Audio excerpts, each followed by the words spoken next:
So we talked about exotics that got buffed in Season 22 in a recent video. Some of them were fine. Some were not as fine. And Bungie also combined a couple of exotics together. But this got me thinking. What are the exotics that I, and perhaps others, would most like to see buffed in Season 23? What is even left to buff? And what exotics should really just be combined at this point? Titans, I think we all know the exotic that needs a buff next. Mask of the Quiet One. Its current effect isn't actually too bad. Kills when you have no shield, heal you to full health, not health and shields, and taking damage restores a small amount of ability energy, about 5% on a 1-second internal cooldown. This is just an incredibly passive exotic with a weak effect in today's sandbox. 5% energy gains every time you're hit in lower tier stuff doesn't matter too much because there are exotics that allow you to do much more, and because you're in lower level content, you're never really in that much danger. Anyway, in endgame content, getting hit once or twice might just kill you outright, and the trade-off there is absolutely not worth it. Again, the heal effect is not too bad and is arguably the better part of the exotic. I think most people consider this to be a void exotic, although that relationship was made many, many years ago, so Bungie could turn it into a void exotic, or they could leave it neutral. If they were to buff it, what could they do? Well, I think this is an exotic that Bungie could turn into whatever they wanted. I know this helm has a slight bit of popularity, and the people who use it in its current form might be a little bit mad, but to those people, I would just have to ask, what is so enticing about this helm in its current form over anything else in the game right now? But don't say fashion, because I know it can look really good. I didn't want to step on toes, but that's a bit hard to do in Void World. Kills while you're shieldless, giving an overshield, is already a thing. It's a fragment. And kills giving an overshield is also a part of One-Eyed Mask. I'm not opposed to this exotic getting that functionality, but it's not really the most exciting thing to get something that we already have access to. I wouldn't use this exotic if I could just get its effect from a fragment, especially in Void, which is pretty much the do anything you can to get Devour subclass. We have to think about what the identity of this exotic is, and I think most people correlate it with that ability to gain energy passively. I do feel like Bungie is moving away from passive exotics and trying to turn them into more active ones, Lucky Raspberry being a recent example. However, receiving damage is something that is inherently passive. It's just something that happens to you. So we probably need to move away from the receiving damage portion of the exotic, or we keep it and we add something a bit more active to it as well. It was at this point in writing my script that I had an epiphany. I feel like this exotic may actually be better suited for the upcoming Titan aspect in Final Shape. If you've been avoiding Final Shape spoilers, just turn away right now. I'll give you a second to do that. Okay. The upcoming Titan aspect for Void is literally designed around absorbing damage and then flinging it back at an enemy, which is the closest thing matching the vibe of this exotic. I could see a world where this exotic reduces how much damage you need to absorb to generate a full power blast back at your enemies. I could see it returning energy to you based on how much you absorbed or how much damage you dealt with that blowback, in addition to its current effect. I could also see Bungie doing the whole weapon surge mod thing to this with it proccing when using the aspect or something, but Bungie just added that effect to Doomfang, so maybe not. But I do feel like Mask of the Quiet One would work with the new aspect much more if we're looking to keep the identity of the exotic intact, where taking damage gives us some kind of a benefit. Combining it with the new aspect gives it a more active role as well. You actually need to do something versus it being completely passive. Bungie would also not need to make a completely new exotic either. They could just bring this one back to life, and for most people, would basically be a brand new exotic because this thing has historically been irrelevant. I realize I'm being a game dev right now, but like, what kind of video is it going to be if I just say, buff these exotics, all right, I'm out. So Season 24 was what I'm saying for Mask of the Quiet One. Hi, I'm John Bungie, and this video is sponsored by Factor. In between my time nerfing your favorite weapons and making the game impossible for pulse rifle dads, I'm doing the most elitist thing possible, eating food without having prepared it myself. With Factor, the elitist in me is in full form because they deliver fresh meals straight to my door. What's a better way to flex how many hours you have on a game by rarely actually needing to get up from your computer to make food? Factor meals are already made for you by professionals, so you just throw one in the microwave for a couple minutes and eat. No, it's too cold. Take that, casuals. I'm on my 9th GM Nightfall in the past 3 hours because I didn't need to get up and preheat the oven or chop vegetables. Pretty sure there's no broccoli emblem, so maybe let's get it together. Yes, this is very specific Destiny humor in this ad read. So if you want to flex on the casuals, head to the link in the description and use code Datto50 to get 50% off your first Factor box. That's the link in the description, using code Datto50 to get 50% off your first Factor box. Thank you very much to Factor for sponsoring this video. Hunters, what do we have in the files for you?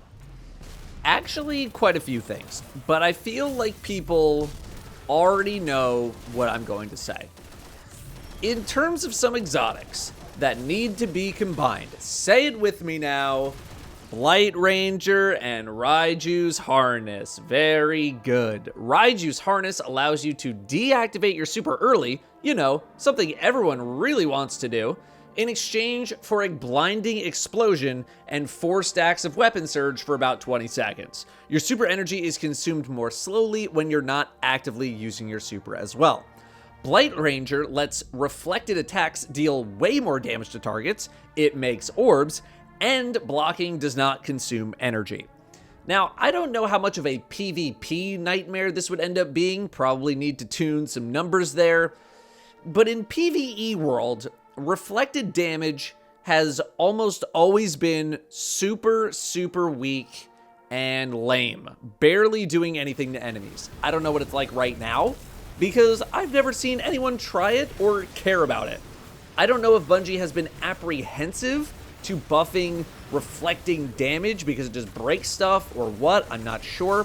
But if you're gonna design exotics that make normally offensive supers defensive, the value in using that super defensively needs to be at least somewhat close to the value of using it offensively. Why am I blocking everything if I could just equip Raiden Flux, still one of the best exotics for Hunter all these years later, and annihilate everything with my arc staff in a quarter of the time? Make it worth my while. Sentinel Shield is a decent mix of both offense and defense, and that's built into the super directly. You can block, you can deal arguably mediocre damage. Why can't we get arc staff there? I also feel like Hunters have a few exotics that aren't really seen that much. Ophidia, Nighthawk, even though it's still good, that feels more like a Solar Hunter thing specifically. Sealed Ahamkara Grasps outside of some kind of raid DPS thing are ignored, and even in raid DPS are ignored. Shards of Galanor we'll talk about indirectly in a moment. But I just really wanted to hit home the obvious here, as I feel like the whole Knucklehead Radar Foe Tracer operation to combine the two effects was a success. And if Bungie is going to try it again, it might as well be with these. Warlocks. I have another world. This exotic might as well be Mask of the Quiet One, except it's for Warlocks and has even less identity. It highlights targets. Ooh. And gives you some ability regeneration. Wow. Bungie can turn this into literally anything that they want. This is just a blank slate exotic. I don't even have recommendations because there's just no flavor to this. It's a chicken breast with no salt, no pepper. I'm not even sure the thing is fully cooked yet. It's not 165 internal. It's not safe to eat. You can't eat it. Maybe the identity is marking targets, but that is the weakest excuse of an identity I have ever heard.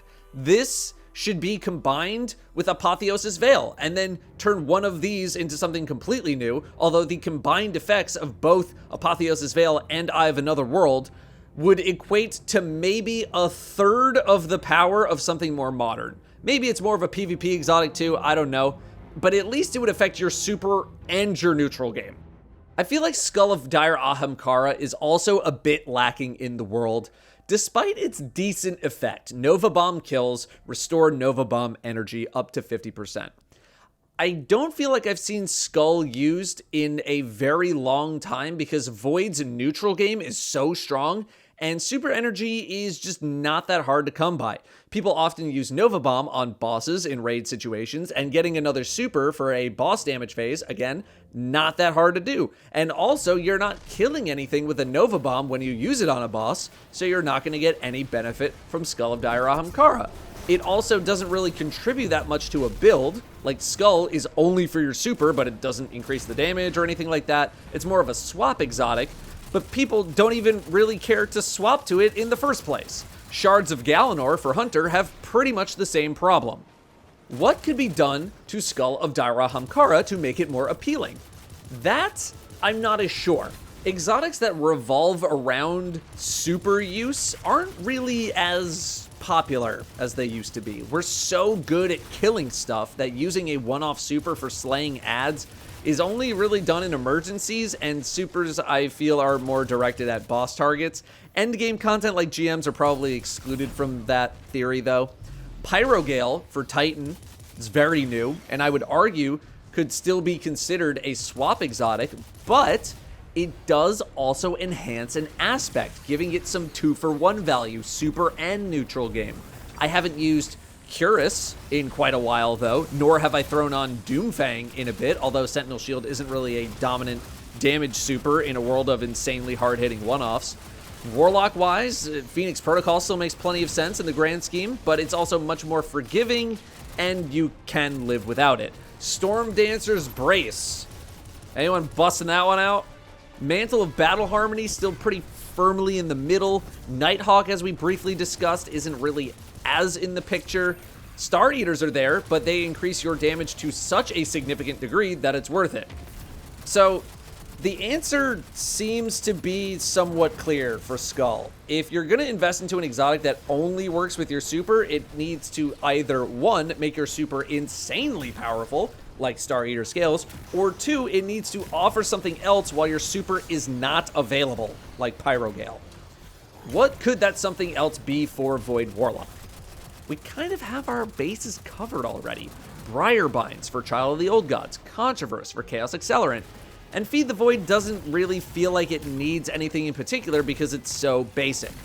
Giving Nova Bomb a bit more damage would certainly help it, like, you know, Curus doubling T-Crush damage, but that effect is not very interesting.